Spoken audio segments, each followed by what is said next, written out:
David Sanders Jr. is a volunteer, the nation's number 2 player and top tackle in the country, and Ohio State's top offensive line target for the 2025 recruiting class, has chosen Tennessee over Ohio State, Georgia, and Nebraska. I'm Stephen Means. That's Andrew Gillis.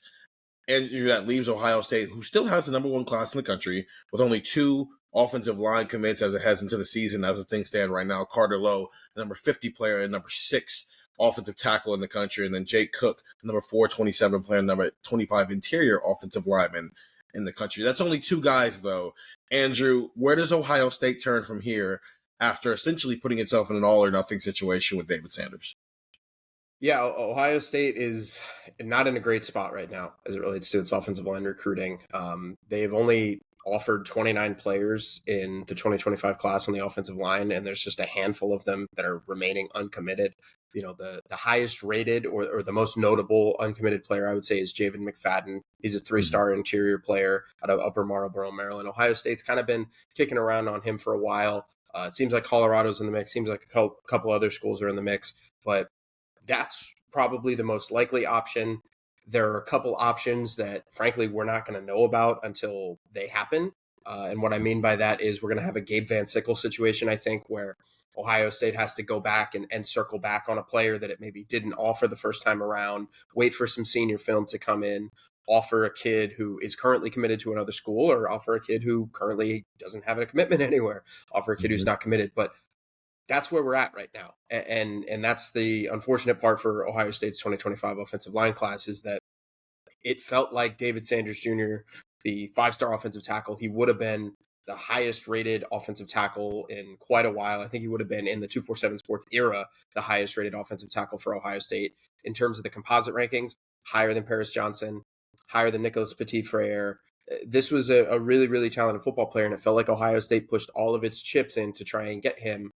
And now they don't have him. He's going to Tennessee, and they only have 2 offensive linemen in their class. So not only do you need to upgrade quality there, you also need quantity. You can't go into a cycle with 2 players on an offensive line class. So Ohio State is going to have some work to do. Justin Fry is going to have some work to do in trying to flip over more rocks, try to figure out, hey, who can we bring in that maybe we didn't offer, or maybe we lost out on the first time that we can circle back and make another run at.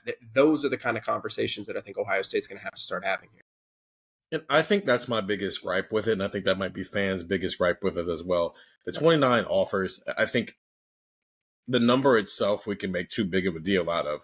But I think the what it's talking about really is the approach of how Ohio State goes about recruiting the offensive line, and how much of that do you put on Justin Fry as the lieutenant and the captain of the room, and how much do you look at the overall operation and you look at the general and what he is bringing to the table, maybe even Mark D'Antoni as well. But their approach with offensive line doesn't seem to be working. It doesn't seem to be clicking when you're in a situation where it comes down to you in Tennessee and you're trying to figure out if everything else is equal, and I mean everything that goes into recruiting nowadays, if everything is equal, you would think that Ohio State would be able to beat out Tennessee.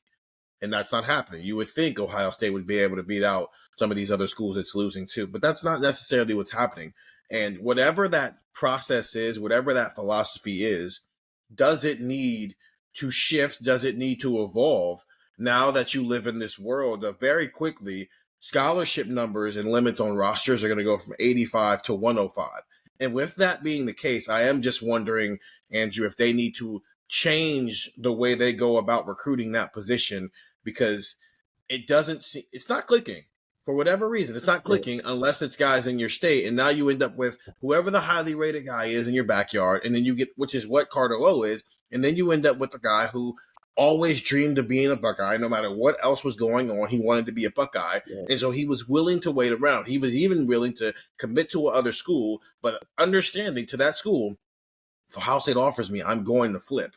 So as we look ahead to 2026, because I think the problem is this is not a 2024 problem, and it's not a 2025 roster problem at all, right? I think with what we're seeing so far from some of the young guys on the roster, maybe you have to hit the portal for the 2025 season, depending on whether you can convince Josh Simmons to come back for another year and some of these other guys. But this is a 2026 and beyond problem. So as you're projecting forward, where we know they're going to try to keep flipping guys, right? Micah DeBose might still be in the mix there.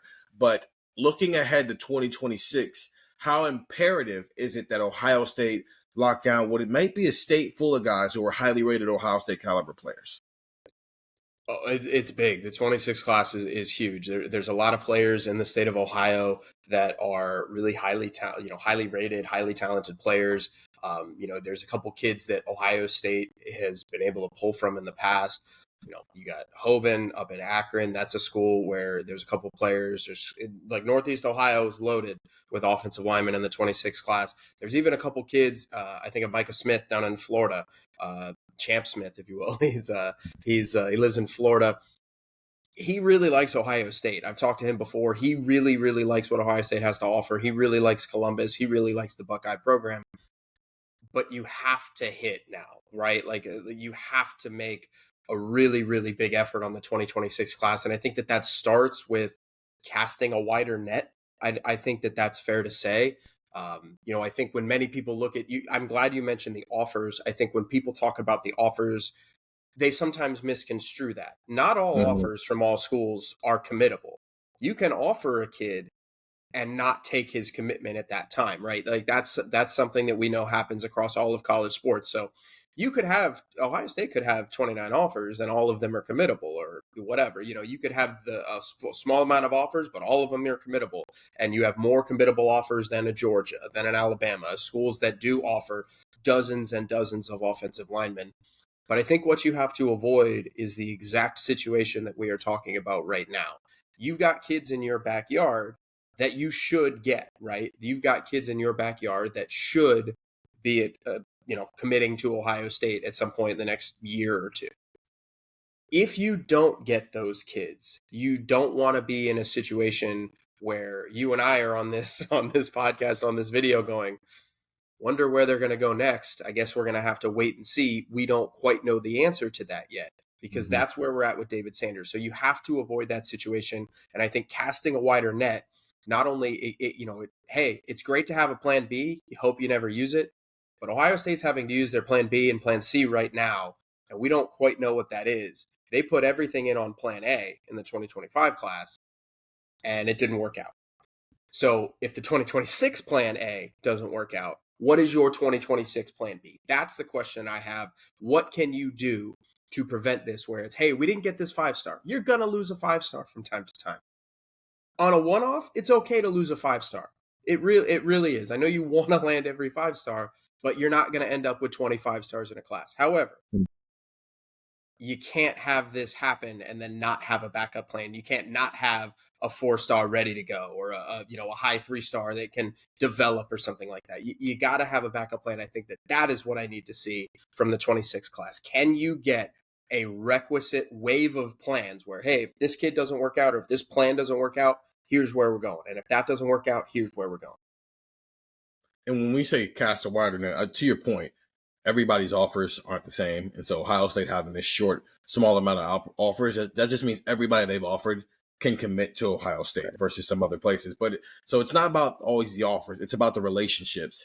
How many people are you building relationships behind it? Even if you haven't offered them yet, right? How many people are you building relationships with? And it seems like that number might not be that far off from where the actual offer number is. And I think that's where the overall issue stands. Now, granted, the transfer portal is only going to get wilder and wilder, right? So could you live in a world where you're building your offensive line through the transfer portal? So far, that hasn't been fruitful overall, right? I think Ohio State's had a couple of hits, obviously. You go back to their first offensive line. They got a left guard at that, Jonah Jackson. That was a fruitful hit, right? Obviously, Joshua Simmons has been a fruitful hit, and it continues to trend in an upward direction. But for every one of those, there's a Vic Cutler that you had in the transfer portal, and that necessarily didn't work out.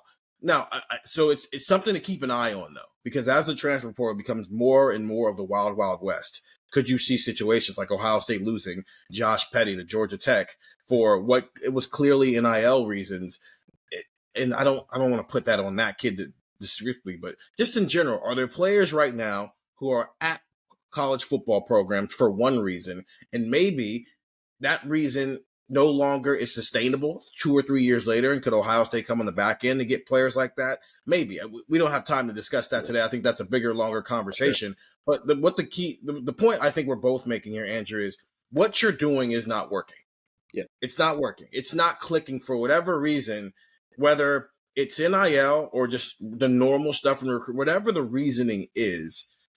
Your message that Ohio State is a better place to develop for a 5-star recruit at a time when there's literally an insert here sign above the starting tackle spots in the future, and it's not working for not just David Sanders, but Micah DuBois, Jackson Lloyd, Josh Petty. We can continue to go down this list here of guys it's not working for. So how does Ryan Day, how do Mark Pantoni, how do Justin Fry look at the facts of this is not working, and how do they evolve and change on their plans, especially now that you live in a world where there's going to be 20 more scholarship spots that you have to fill on a year-to-year basis?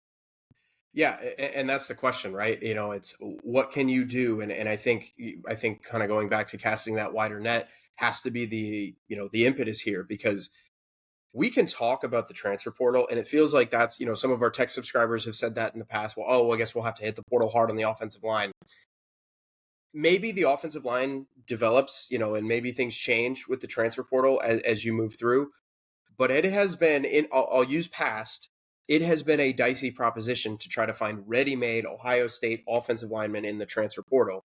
And yes, Josh Simmons should be hyped up by Ohio State right now as a massive win, as a massive development win, right? He was a San Diego State right tackle, comes from the Mountain West, immediately inserted as Ohio State's left tackle.